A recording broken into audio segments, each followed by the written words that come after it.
Have you ever had a thought whisper to you, "You're not enough"? Or maybe, "You'll never truly be happy"? What if I told you that thought was never true to begin with? What if your suffering, the pain, the doubt, the fear didn't come from your life, but from what you believe about your life? This is the story of how one simple realization can set you free from yourself. Emma lived a quiet life. She rented a modest apartment in a busy city, worked a routine job at an insurance firm, and met her friends on weekends. From the outside, everything seemed fine, but on the inside, she felt like a ghost, invisible in her own story.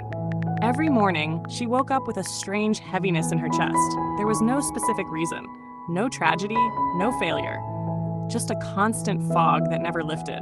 She told herself it was stress or loneliness, or maybe just adulthood. But deep down, something inside her was slowly falling apart. Emma once had a dream. When she was younger, she wanted to become an interior designer, to create spaces full of warmth and light, to help people feel alive in their own homes. But during her second year of college, her father died from a stroke. Emma left school to support her mother. The dream, once vibrant, faded like a song she used to hum but no longer remembered. Years passed. She now worked in an office, entering numbers into spreadsheets, replying to emails she didn't care about. Her life was practical, predictable, and completely hollow. The real problem wasn't her job, her apartment, or even her past. The real problem was what she believed about herself. She heard the same thoughts over and over again.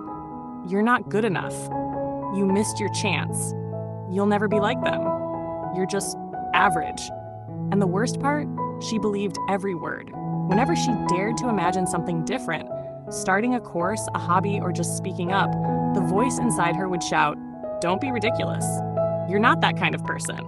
You'll fail." So Emma stopped trying. She shrank into the background. She smiled when needed. She did her job. But inside, she was disappearing. One rainy evening after work, Emma stepped into a small bookstore near the station. She wasn't looking for anything, just needed a break from the noise, outside and in her head. As she browsed, her eyes landed on a small white book. The title stood out in bold black letters, "Don't Believe Everything You Think." She froze. She didn't know why the title hit her so hard, but something inside her stirred. Without opening the book, she walked to the counter and bought it. That night, wrapped in a blanket, tea in hand, she opened the first page, and something inside her cracked. The author wrote, "Thoughts are not facts. You don't choose what thoughts appear, but you can choose whether to believe them." That simple truth, one she had never considered, shook her. Emma had spent years accepting every cruel whisper in her mind, that she wasn't enough, that it was too late, that something was wrong with her. But now, for the first time, she asked, what if that's not true? The next morning, while brushing her teeth, a familiar thought came. You're wasting your life. It used to hit her like a wave, but this time she paused. Instead of reacting, she looked at it with curiosity and asked herself, is that true? No answer. Just silence. A stillness deeper than her thoughts, calm and wide beneath the noise. For the first time, she saw her thoughts not as truth, but as clouds passing through her sky. They could come, they could go, and she didn't have to follow any of them. She began to watch her thoughts like waves on a beach, rising, falling, fading.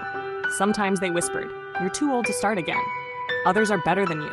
You'll never make it. Each time, she simply let them pass. No judgment, no panic, just space. And that space became sacred. Emma started meditating for 10 minutes each morning. Not to force herself to think positively, not to fix herself, but to simply sit with whatever showed up and practice not believing everything she thought. In that silence, she found something strange and beautiful. Beneath the fear, the doubt, the judgment was presence. A calm awareness that didn't need to be anything. It didn't speak, it didn't judge, it simply was. And in that space, Emma felt whole. Weeks passed. Emma still went to work, paid her bills, walked the same streets, but something inside had shifted.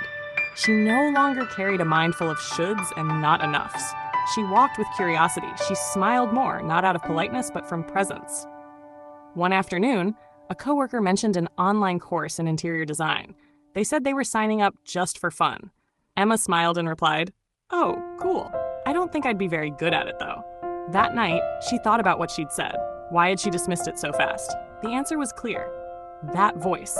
Again, that same old belief, unquestioned, automatic. But now she recognized it. So the next day, she signed up for the course. Not because she felt ready, not because she felt talented, but because she finally understood. You don't have to believe everything you think to take the next step. The course wasn't easy.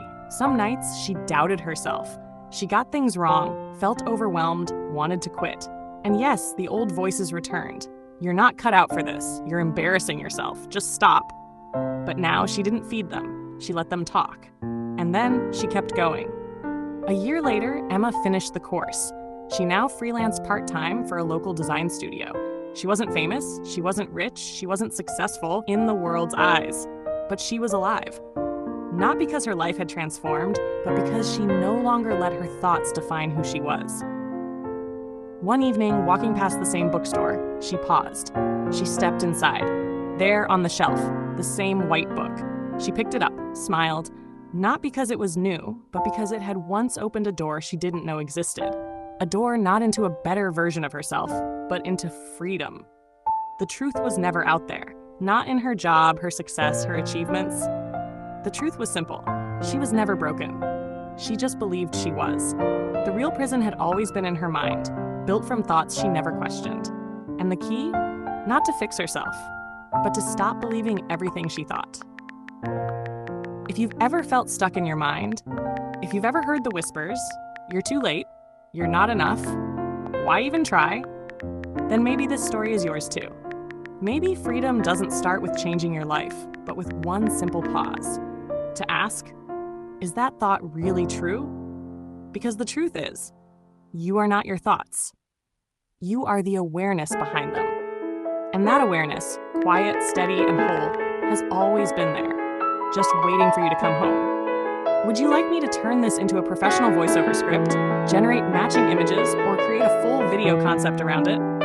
Thank you for staying with us until the end of this story. If Emma's journey felt familiar, if you've ever believed the voice in your head telling you, "You're not enough," then maybe this book is exactly what you've been looking for. Don't Believe Everything You Think by Joseph Nguyen isn't just a book. It's a gentle reminder that you were never broken.